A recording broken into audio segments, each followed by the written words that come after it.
राम मंदिर अयोध्या में राम जन्मभूमि के स्थान पर बनाया जा रहा एक हिंदू मंदिर है, जहां मान्यताओं के अनुसार हिंदू धर्म के भगवान विष्णु के अवतार भगवान श्री राम का जन्मस्थान है। मंदिर निर्माण की पर्यवेक्षण श्री राम जन्मभूमि तीर्थ क्षेत्र कर रहा है।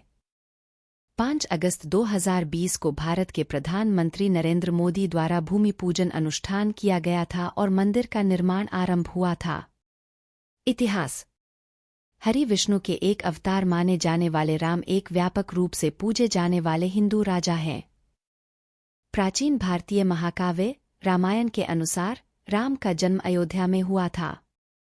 इसे राम जन्मभूमि या राम की जन्मभूमि के रूप में जाना जाता है। 15वीं शताब्दी में मुगलों ने राम जन्मभूमि पर एक मस्जिद, बाबरी मस्जिद का निर्माण किया।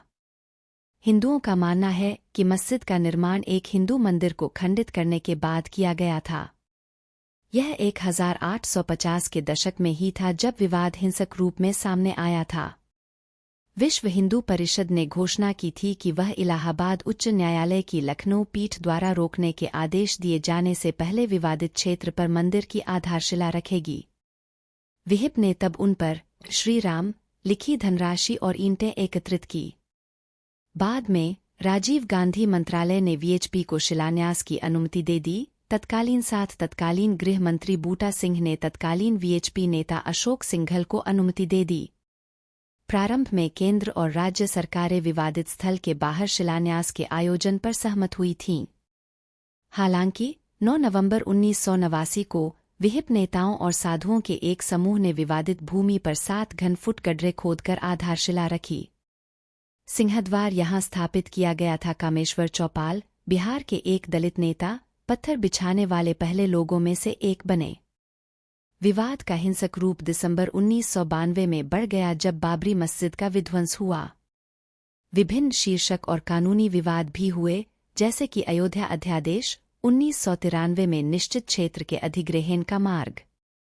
2019 अयोध्या विवाद पर उच्चतम न्यायालय का निर्णय लिया गया था कि विवादित भूमि को सरकार द्वारा गठित एक ट्रस्ट को सौंप दिया जाए। गठित ट्रस्ट श्री राम जन्मभूमि तीर्थ क्षेत्र था। 5 फरवरी 2020 को संसद में घोषणा की गई थी कि द्वितीय मोदी मंत्रालय ने मंदिर निर्माण की एक योजना को स्वीकार कर लिया है।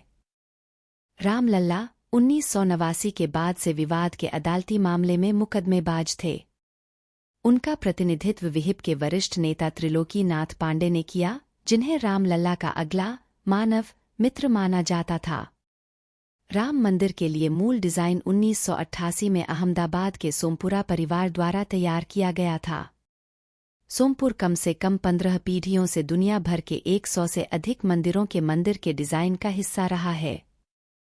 राम मंदिर के लिए एक नया डिजाइन मूल डिजाइन से कुछ बदलावों के साथ 2020 में सोमपुरवासियों द्वारा तैयार किया गया था। मंदिर 235 फीट चौड़ा, 360 फीट लंबा और 161 फीट ऊंचा होगा। मंदिर के मुख्य वास्तुकार चंद्रकांत सोमपुरा के साथ उनके 2 बेटे निखिल सोमपुरा और आशीष सोमपुरा भी हैं, जो आर्किटेक्ट भी हैं। सोमपुरा परिवार ने राम मंदिर को नागरा शैली की वास्तुकला के बाद बनाया है, जो भारतीय मंदिर वास्तुकला के प्रकारों में से एक है। मंदिर परिसर में एक प्रार्थना कक्ष होगा, एक रामकथा कुंज, व्याख्यान कक्ष, एक वैदिक पाठशाला, शैक्षिक सुविधा, एक संत निवास और एक यति निवास, आगंतुकों के लिए छात्रावास और संग्रहालय और अन्य सुविधाएं जैसे एक कैफेटेरिया। एक बार पूरा होने के बाद मंदिर परिसर दुनिया का तीसरा सबसे बड़ा हिंदू मंदिर होगा। प्रस्तावित मंदिर का एक मॉडल 2019 में प्रयाग कुंभ मेले के दौरान प्रदर्शित किया गया था। निर्माण। श्री राम जन्मभूमि तीर्थ क्षेत्र ने मार्च 2020 में श्री राम मंदिर के निर्माण का पहला चरण शुरू किया। हालांकि भारत में 19 महामारी लॉकडाउन के बाद 2020 चीन भारत झड़पों ने निर्माण को अस्थायी रूप से स्थगित कर दिया। निर्माण स्थल के समतल और खुदाई के दौरान एक शिवलिंग, खंभे और टूटी हुई मूर्तियां मिलीं।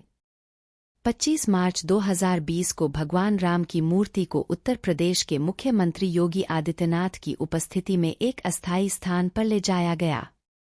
इसके निर्माण की तैयारी में विश्व हिंदू परिषद ने एक विजय महामंत्र जाप अनुष्ठान का आयोजन किया, जिसमें 6 अप्रैल 2020 को विजय महामंत्र श्री राम, जय जय राम का जाप करने के लिए अलग अलग स्थानों पर लोग एकत्रित होंगे। यह मंदिर के निर्माण में बाधाओं पर विजय सुनिश्चित करने के लिए कहा गया था। लार्सन एंड टूब्रो ने मंदिर के डिजाइन और निर्माण की निःशुल्क देखरेख करने की पेशकश की और वह इस परियोजना के ठेकेदार हैं। केंद्रीय भवन अनुसंधान संस्थान, राष्ट्रीय भूभौतिकीय अनुसंधान संस्थान और भारतीय प्रौद्योगिकी संस्थान जैसे बॉम्बे, गुवाहाटी और मद्रास मिट्टी परीक्षण, कंक्रीट और डिजाइन जैसे क्षेत्रों में सहायता कर रहे हैं। रिपोर्टें सामने आईं कि भारतीय अंतरिक्ष अनुसंधान संगठन इसरो ने सरयू की एक धारा की पहचान की थी जो मंदिर के नीचे बहती है। राजस्थान से आए 600,000 क्यूबिक फीट बलुआ पत्थर बंसी पर्वत पत्थरों से निर्माण कार्य पूरा किया जाएगा। परिवर्तनात्मक समारोह। मंदिर निर्माण आधिकारिक तौर पर 5 अगस्त को आधारशिला के समारोह के बाद फिर से शुरू हुआ। 3 दिवसीय वैदिक अनुष्ठानों को आधारशिला के समारोह से पहले आयोजित किया गया था, जो कि भारत के प्रधानमंत्री नरेंद्र मोदी द्वारा आधारशिला के रूप में 40 किलो चांदी की ईंट की स्थापना हुई। 4 अगस्त को रामार्चन पूजा की गई। सभी प्रमुख देवी देवताओं को निमंत्रण दिया गया।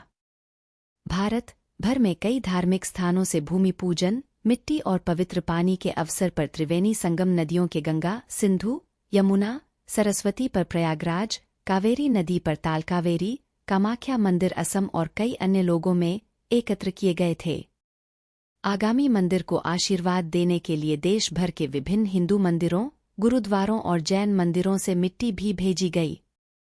इनमें से कई पाकिस्तान में स्थित शारदा पीठ थी। मिट्टी को 4 धाम के 4 तीर्थ स्थानों के रूप में भी भेजा गया था। 33 संयुक्त राज्य अमेरिका, कनाडा और कैरिबियन द्वीपों के मंदिरों ने इस अवसर को मनाने के लिए एक आभासी सेवा का आयोजन किया। 34 टाइम्स स्क्वायर पर भगवान राम की छवि दिखाने की योजना भी बनाई गई। हनुमानगढ़ी के 7 किलोमीटर के दायरे के सभी 7,000 मंदिरों को भी दिया जलाकर उत्सव में शामिल होने के लिए कहा गया। अयोध्या में मुस्लिम भक्त जो भगवान राम को अपना पूर्वज मानते हैं, वे भी भूमि पूजा के लिए तत्पर हैं। इस अवसर पर सभी धर्मों के आध्यात्मिक नेताओं को आमंत्रित किया गया था। 5 अगस्त को प्रधानमंत्री नरेंद्र मोदी हनुमानगढ़ी मंदिर में हनुमान की अनुमति के लिए गए थे। 38 इसके बाद राम मंदिर का जमीनी तोड़ और शिलान्यास हुआ। योगी आदित्यनाथ, मोहन भागवत, नृत्य गोपाल दास और नरेंद्र मोदी ने भाषण दिए। मोदी ने जय सिया राम के साथ अपने भाषण की शुरुआत की और उन्होंने उपस्थित लोगों से जय सिया राम का जाप करने का आग्रह किया। उन्होंने कहा, अजय सिया राम का आह्वान न केवल भगवान राम के शहर में बल्कि आज पूरे विश्व में गूंज रहा है और राम मंदिर हमारी परंपराओं का आधुनिक प्रतीक बन जाएगा। नरेंद्र मोदी ने राम मंदिर के लिए बलिदान देने वाले लोगों को भी बहुत सम्मान दिया। मोहन भागवत ने मंदिर बनाने के आंदोलन में योगदान के लिए लाल कृष्ण आडवाणी को भी धन्यवाद दिया। मोदी ने पारिजात का पौधा भी लगाया। देवता के सामने मोदी ने एक दंडवत प्रणाम बटा साष्टांग प्रणाम किया, जो पूरी तरह से प्रार्थना में हाथ फैलाए हुए जमीन पर पड़ा था।